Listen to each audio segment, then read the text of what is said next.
Hey everyone, so today on the Tip Tuesday that we haven't done in a while, I'm going to go over something that's really important that all of you guys should do, and I doubt that any of you guys are doing. And this is something that's really simple and it's repetitive, and what's important is getting into the habit of being consistent. What I'm talking about is a event review form, sheet, whatever you want to call it. I use Google Docs because I can share it easily with anyone on my crew, anyone on my team.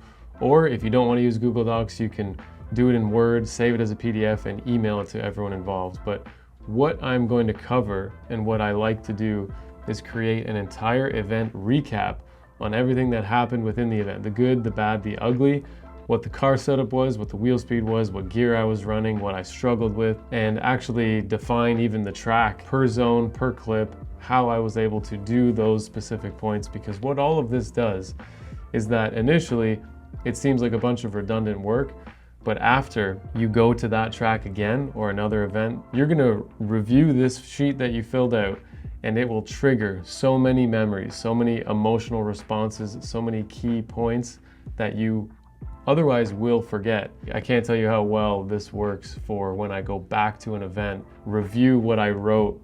Could be a year ago, 2 years ago, 3 years ago. Some of the documents I'm going to show you I did years ago. Reviewing them and then refreshing my memory, it actually brings up exactly how I felt. It's almost like it just happened the week before, but it could have been a year before.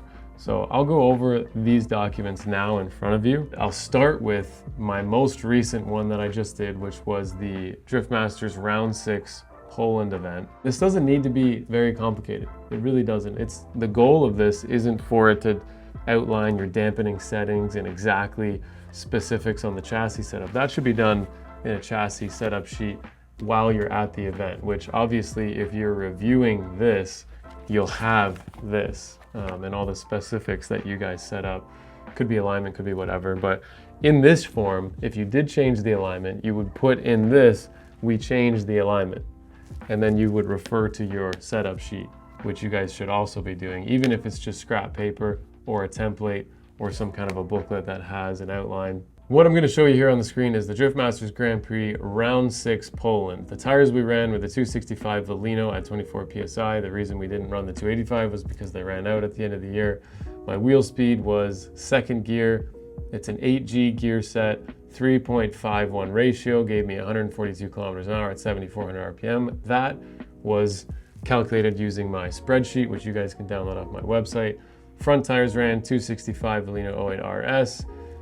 Didn't put the pressures there, but we usually run around 25. Qualification score, 87.5, putting me in 24th position. That's crazy. Positives include the car was easy to drive, the temperatures were good, team dynamics were good. Negatives included wet track all weekend. Car was initially hard to drive due to throttle sensitivity. We were trying to run a different tire in the rain, didn't like that. So we wasted a lot of time in practice. That's basically what this negative section is talking about. Didn't get enough practice laps, blah, blah, blah. I'm just gonna remind myself, because I'm thinking in a year from now, when I reread this, we're gonna know. Initiation was good, hard flick, fast, aggressive. Like this is how I'm outlining how I handled the course and what I am going to be able to read how I felt, because I'm writing this immediately after the event. That's the key. You're still gonna have everything fresh. Everything is really memorable. But let's look at something super old. This is Klutch Kickers, August 12th, 2022, 2 years old, more than that. Tires ran, same thing. So I had the same style format. Zagnova 285, 12 PSI, the gear ratio 5.26, which gave me 109 miles an hour. Notice the miles an hour, this is in the US event, so it's just a bit easier. Positives, all these things. Negatives, quite a few things there. Left foot braking down the bank caused the fronts to wash out, so on and so forth. So I had to come up with a different driving style for this layout, meaning you should do maybe throttle lifting, maybe more hand braking rather than left footing to modulate the speed, because left footing does ask a lot of the front tires. And if you're not running good front tires, which I was, 285 08R, then that means that you're going too fast and the grip's too high. The fronts are just gonna push, so you gotta come up with a different tactic. So little points like that. What we need for the next event, I actually do this for every round, but because Poland was the last round, we're bringing the car back for a full refresh. That was the first time I didn't actually do this whole section here. So if you're still watching the video, good on you. And if you left, too bad, you're not gonna get to see this. Let's go even further back, or not further back, I guess this was about a year and a half ago. Riverside 50K, New Jersey. Same layout here, as you can see. Obviously the gear ratios are changing and they're different every single time. So I know as soon as I go back to New Jersey, I'm gonna put this gear set in. As soon as I go back to Klutch Kickers, I'm gonna put that gear set in, so on and so forth. Again, positives include all of that stuff. Even threw in a little thing here, my kids were crazy, needed to do a little more safety training around the cars and stuff like that. Negatives, fourth gear was bogging in outer zone, chasing front grip issues with understeer, tried different tires, that improved, got into multiple little accidents. Need to slow the dampening and review more slow-mo footage to get better feedback from myself to setting up the car. That's a very bumpy track, so sometimes you got to slow things down to read what's happening. These are the big list on what we needed to fix the following events or when the car comes back. So that's basically it. That is all that I do for the event recaps. Plus I do the event setup sheets at the track. While I'm doing things, while I'm changing things, we're just documenting what the car rolled in at. And then while we're changing things, we'll know what it rolled out at, and then basically how to set it up for the next round. We do a lot of rear camber adjustments. We do a lot of things like that. And usually we neutralize those things once the car comes back. So for example, a bank track turning to the right, I'm gonna camber my left camber in, I'm gonna camber the inside, cambered out, so that the car rear is sitting like this. Obviously not that dramatic, but we're gonna do things like that preemptively or at the event, and then I'm probably gonna undo those things going to the next event, just so we can start with what we think is gonna be good. And obviously from our setup sheet, we're gonna be able to refer to that. So with all of that said, the importance of doing something like this is it's a minor due diligence that doesn't cost you anything.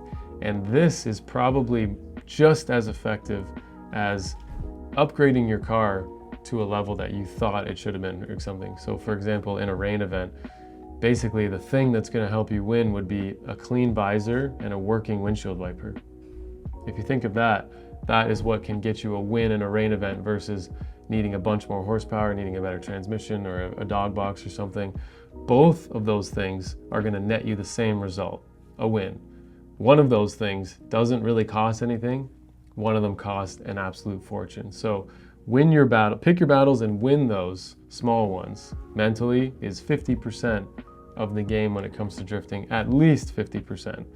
And the rest can be credited to the car, to the chassis, to whatever, or the conditions, or who your competitors are, or how their fortune is going, or how their mentality is. So there is a lot of luck, there's a lot of things going into this, but this is free. This will give you an advantage over guys. And I mean, if you're all watching this video and start doing this like I was, then you're getting that advantage taken away and putting yourself in a better place. So thank you guys for watching this tip video. It was a nice short one, but it is an important one, maybe the most important. We'll see you guys on the next video. We're doing lots of cool stuff. Don't forget to, you don't have to put this part in, Jag. I'm not gonna say it. You don't need to do nothing. Just do whatever you want. Subscribe, whatever. Do it if you can. I don't want to force anyone to do anything. Anyways, see you guys in the next one.